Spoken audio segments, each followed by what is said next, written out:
Hi everybody, this is Everyday Commentary, and this is a video overview of this knife. This knife is the Slipjoint knife from a new company.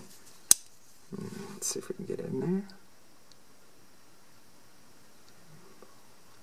Three Rivers Manufacturing. Three Rivers Manufacturing is a part of a larger company called Halpern Titanium. And Halpern Titanium is, they're a machine shop, but they also do OEM, original engineering, or original equipment manufacturing work for the knife industry. So knife companies need some parts made. They don't have the capacity or the ability to do that themselves. They send the CAD drawings over to Halpern. Halpern makes them. Out of that group of machinists and designers, they set aside some folks and some time and energy to produce knives of their own design, and they are being sold under the Three Rivers Manufacturing label. This is their Slipjoint, and there are a couple different versions. There's this version. There's a version that has the frag pattern that is exclusive to Monkey Edge, and then there is this version with blue anodizing, which I believe is exclusive to True North knives. The blade steel on this knife is a very good choice in my opinion. It's CPM 154, which is the powder metallurgy version of CPM 154 CM, which is a great knife steel to begin with. The liners are titanium, the pocket clip is titanium, and then the handle scales themselves are very nice matte carbon fiber. I mean, as you can see here, let's see if I can get a good close-up. Yeah, there you go. Not too shiny, not too shabby, good grip. The knife itself has a run of jimping all the way down the back, so nothing fancy should be happy because that's a lot of jimping.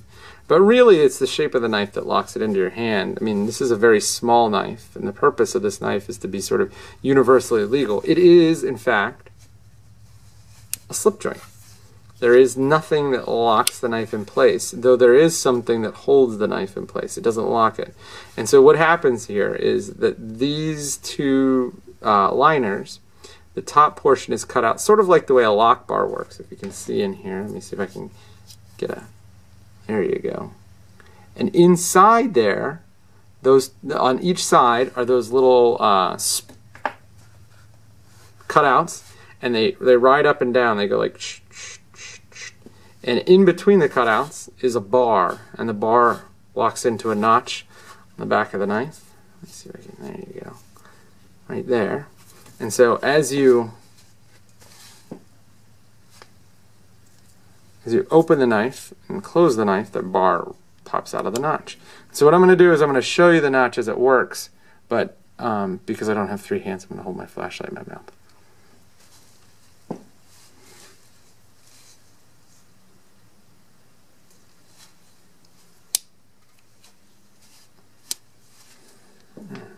The overall design here is really kind of ingenious. It reminds me a little bit of the reverse of a strap lock, like on some of the CRKT knives, or some of the A.G. Russell knives, or some of the Crawford, father and son Crawford custom knives. And basically, instead of having the piece down the middle ride up and down and fall into a part of the blade, the liners themselves do that.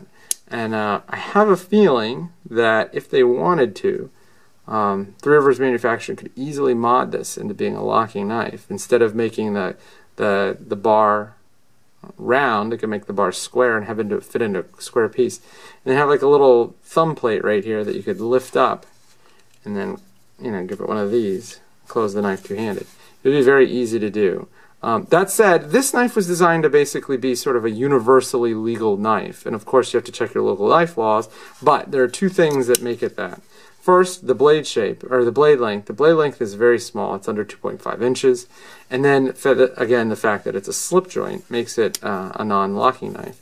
The only thing that might be an issue in some countries is the one-handed opening.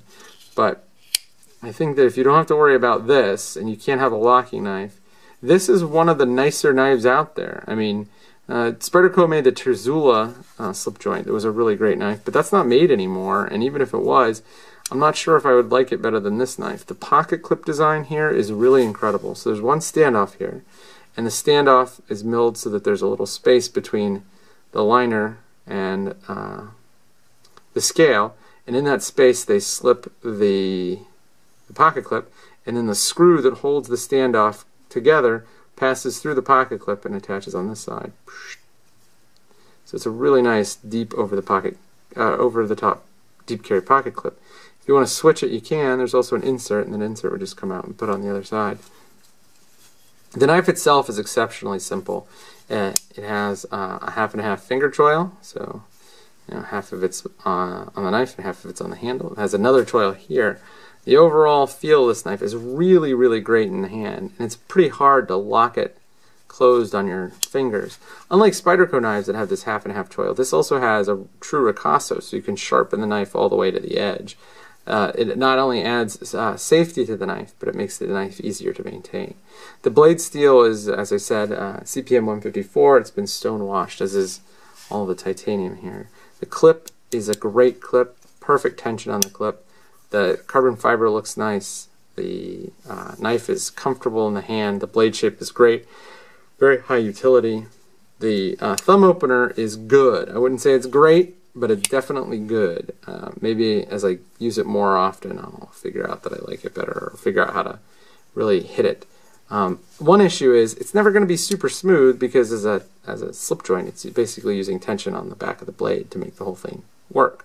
So it's never going to be as smooth as something like an axis lock, where you can pull back the spring.